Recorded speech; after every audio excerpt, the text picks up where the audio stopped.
Hello, everyone, and welcome back to the show. You are listening to Pod Studio, your favorite place to practice English while listening to real, natural conversations. I'm Alex, and I am so happy to be here with you today. And I'm Emma. It's great to be back in the studio. We have a really interesting topic today, Alex. It's something that everyone feels, but we don't always know how to talk about it in a second language. That's true. Today, we are talking about how to express worry without panic. You know, that feeling when you are a little bit stressed or nervous about something, but you don't want to sound like the world is ending. Exactly.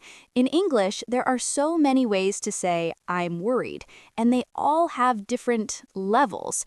If you use the wrong word, people might think you are having a huge emergency when you're actually just a little bit concerned. This is such a useful topic for real life. Think about it. At work, with friends, or even at the doctor, you need to tell people how you feel clearly. If you are learning English, you might only know the words scared or worried, but life has a lot of gray areas. Gray areas. I like that. It means things are not just black or white, or happy or sad. There is a lot in the middle. So today, we want you to just relax, maybe grab a cup of coffee or tea, and listen to us chat. You don't need a notebook right now. Just try to follow the flow of our conversation. We're going to share some stories, some common mistakes we've heard, and some really easy phrases you can use tomorrow. So, Emma, let's start with a simple question. When was the last time you felt a little bit worried? Oh, let me think. Actually, just yesterday, I was at the grocery store and I realized I couldn't find my car keys in my bag. For a second, my heart started beating fast.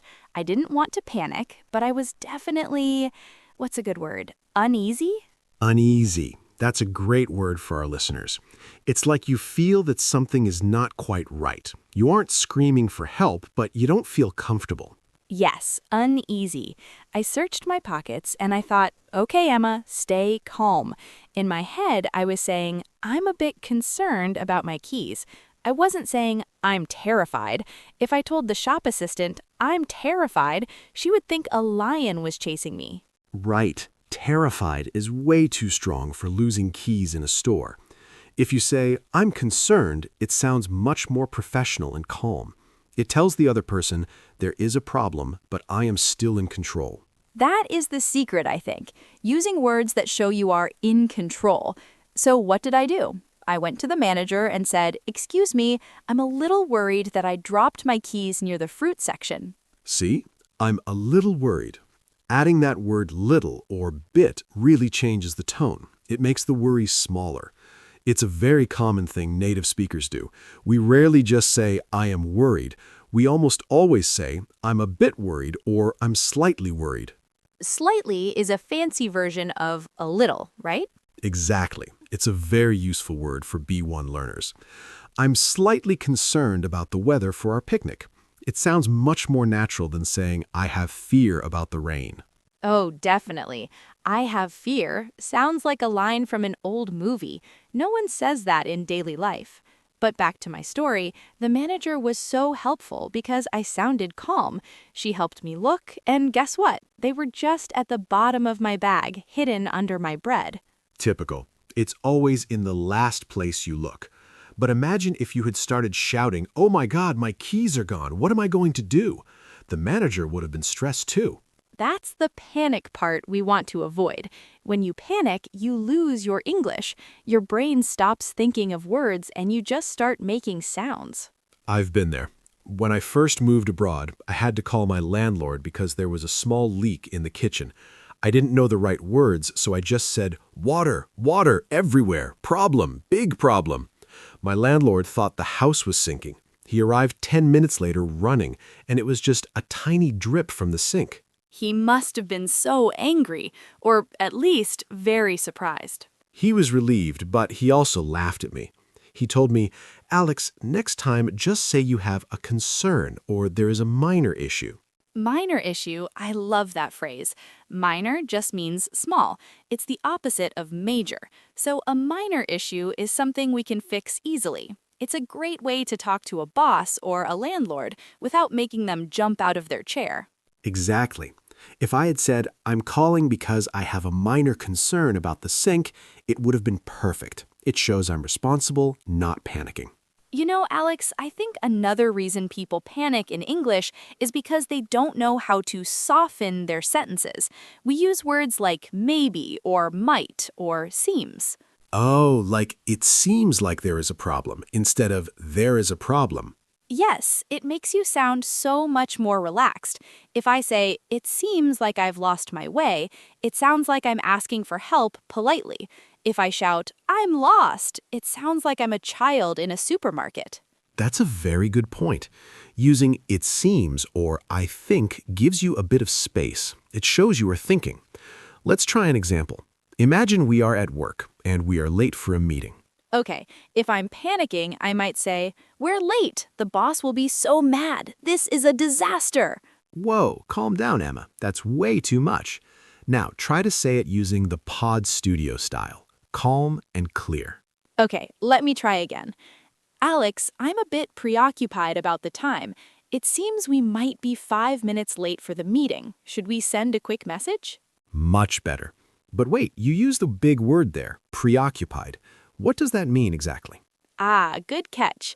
Preoccupied is when your mind is busy thinking about a problem. You aren't shaking with fear, but you can't stop thinking about it. For example, he looks preoccupied lately. I think he's worried about his exams. That's a great one. It's more about being busy in the head with a worry. So, if you tell your boss, I'm a bit preoccupied with this project, it means you are giving it a lot of thought because you want it to be perfect. It's almost a positive way to be worried. I agree. It shows you care. Another phrase I hear a lot is on my mind. Like, this bill has been on my mind all day. Yes, that is so natural. Something is on my mind. It just means I'm thinking about it and it's making me a little bit uncomfortable. It's much softer than saying I am worrying about this bill. It's interesting how English uses these physical descriptions for feelings, on my mind or weighing on me. If a problem is weighing on you, it feels heavy, like you're carrying a big backpack of worry. Right. And when we talk about these things, we often use the word just. I'm just a bit stressed. That word just is like a magic shield. It protects you from sounding like you are panicking. It really is. I'm just a little worried about the flight tomorrow. It sounds like a normal person. Everyone worries about flights, but if you say, I am worried, people might ask, why? Is the plane broken? Exactly. It's all about the scale of the emotion. Now, what about when someone else is worried? How do we help them stay calm? Well, first, we have to acknowledge their feeling. We shouldn't say, don't worry, because that usually makes people worry more, right? I hate it when people say, don't worry. It feels like they're not listening. Me too. Instead, I like to say, I understand why you're concerned, or I see what you mean. This shows you are listening. Then you can use a very helpful phrase. What's the worst case scenario? Worst case scenario. That sounds a bit scary, doesn't it? It sounds scary, but it actually helps. It means, what is the absolute worst thing that can happen? Usually, when we say it out loud, we realize the worst thing isn't actually that bad. That's true. If the worst case scenario for being late to a meeting is just saying sorry and sitting down, then there is no reason to panic. Exactly. So if a friend says, I'm so nervous about my English presentation, I can say, I hear you. It's natural to be a bit on edge. But what's the worst case scenario? On edge. That's another good one. It means feeling nervous or sensitive, like you've had too much coffee. Yes, exactly like that. I'm a bit on edge today because I didn't sleep well. It explains your mood without making it a big drama. I think many learners are afraid of making mistakes, and that makes them on edge when they speak. They worry that if they use the wrong word, the whole conversation will fail. But like we are showing today, you can use very simple words to express complex feelings. Definitely. You don't need to know the word for existential dread to say you're worried. You can just say, I have a few concerns. That phrase, a few concerns, is perfect for meetings. It sounds very professional. If a boss shows a new plan and you think it might have problems, don't say, this is bad, I am worried. Just say, I have a few concerns about the timeline. It makes you sound like an expert. Now let's talk about the physical feeling of worry. Sometimes we say, I have butterflies in my stomach. I love that one. But that's usually for good worry, right? Like before a date or a fun trip. Usually, yes, it's that nervous excitement, but some people use it for presentations too. It's a way to say, I'm nervous, but in a cute, light way. What about fretting? My grandmother used to say that. Stop fretting, Alex. Oh, fretting is a bit old-fashioned, but people still use it. It means to worry about small things continuously, like she's fretting about what to wear to the party. It's not a deep, serious worry, it's more like worrying about the small details. So we have concerned for professional situations, on my mind for personal things, on edge for when we are stressed, and fretting for the little things. And don't forget uneasy for that strange feeling that something is wrong. Right. Now, Emma, let's imagine a situation. You are at an airport. Your flight is delayed by 4 hours due to bad weather. You have a connecting flight to catch. This is a classic panic situation. How do we handle this using our calm English? Okay, let's role play. I'll be the passenger, and you can be the airline worker. Perfect. I'm sorry, ma'am. The flight to London is delayed by 4 hours due to bad weather. Oh, I see. That's a bit of a problem for me. I'm a little concerned because I have a connecting flight in London. I'm worried I might miss it. See? You didn't shout. You didn't cry. You used a bit of a problem, a little concerned, and I'm worried I might. It sounds very reasonable. Exactly. And because I'm being calm, the worker is more likely to help me.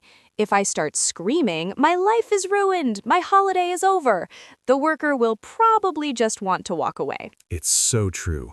Calm English is powerful English. Now, what if the worker says there is nothing I can do? Then can I panic? Still no. You can say, I understand, but this is quite a stressful situation for me. Is there anyone else I can speak with? Using the word stressful is a good way to describe the situation, not yourself. Oh, that's a clever trick. Instead of I am stressed, you say this situation is stressful. It puts the problem out there instead of inside you. Yes, it's like saying the weather is cold instead of I am a cold person. It's just a fact about the day. This is a stressful afternoon. It helps you stay separated from the panic. I really like that. It's a very healthy way to look at things. It reminds me of another phrase. I'm feeling a bit overwhelmed. Overwhelmed. That's a big word, but very common. It means you have too much to do or too much to think about, like water pouring over your head. Yes, and it's a very honest way to express worry. If you have 10 tasks at work and your boss gives you one more, you can say, to be honest, I'm feeling a bit overwhelmed right now. Can we talk about the priority of these tasks? That is so much better than just saying, I can't do it, or I'm scared of this work. It explains why you are worried. We've used the word bit so many times today, Emma. I hope our listeners are noticing it. A bit worried, a bit concerned, a bit overwhelmed, a bit on edge. It really is the most important word for staying calm in English. It's the softener. It's like putting a pillow around a hard word. It makes everything a little more gentle. Let's talk about one more thing. What about when we want to say we are worried, but we want to sound almost, funny or lighthearted? Maybe I'm biting my nails, even if you're not actually doing it. Yeah, or I'm pulling my hair out. That's a common idiom. I've been trying to fix this computer all morning. I'm pulling my hair out. It means you're frustrated and worried, but because it's an idiom, people know you're just exaggerating. Exaggerating. That means making something sound bigger than it is. It's actually a funny way to show you're okay, because if you can joke about it, you're not truly panicking. Exactly. If I say I'm losing my mind with a smile, it just means I'm very busy. If I say it while crying, then we have a problem. Tone of voice is so important. You can say the most worried words in the world, but if your voice is steady and slow, you won't sound panicked. That's why we speak slowly on Pod Studio. We want to show that even when talking about difficult things, you can take your time. Taking your time is a superpower, especially for English learners. If you feel worry coming, just stop, take a breath, and start your sentence with, to be honest. To be honest. That's a great filler phrase. It gives your brain 2 seconds to find the next word. To be honest, I'm slightly worried about the results. It also makes the other person trust you. You're being honest about your feelings. It creates a connection. You know, Alex, I used to be very on edge when I was learning my second language. I remember I was in a restaurant and they brought me the wrong food. I was so worried about being rude, but I was also worried about eating something I didn't like. That's a tough spot. What did you say? I panicked. I just pointed at the plate and said, no, this, different. I sounded so mean. I felt terrible afterwards. Now I know I could have said, I'm so sorry. I think there might be a small mistake. I'm a bit concerned because I'm allergic to onions. That's perfect. There might be a small mistake. It's so polite. It's not an attack. And I'm a bit concerned explains why it matters to you. Exactly. If I could go back in time, I would tell myself, Emma, use your softeners. Softening the blow. That's another idiom. It means making bad news easier to hear. If you have to tell someone something worrying, you soften the blow by being gentle. We've covered a lot of ground today, Emma, from minor issues to worst-case scenarios. Do you think our listeners feel a bit more confident now? I hope so. The main goal is to remember that feeling worried is normal. Everyone feels it, even native speakers. The only difference is the words we choose to describe it. And remember, you don't need to be perfect. If you forget the word preoccupied, just say, I'm thinking about this a lot. It means the same thing. Simple is often better. You don't need to impress people with your vocabulary when you're stressed. You just need to be clear. That's a very good point. Clarity over complexity. Always. Well, we are coming to the end of our conversation today. It's been really nice talking about this with you, Emma. I actually feel more relaxed now. Me too. It's funny how talking about worry can make you feel less worried. It really does. To all our listeners out there, thank you for joining us at Pod Studio today. We hope these phrases help you the next time you feel a little on edge or slightly concerned. Don't be afraid to use these expressions in your daily life. Start small. Maybe next time you can't find your pen, say, I'm a bit preoccupied with where my pen went, just for practice. Practice makes perfect, or at least practice makes us less likely to panic. We are so glad you chose to spend some time with us. Learning a language is a long journey, and it's okay to feel a bit overwhelmed sometimes. Just keep going. You're doing great.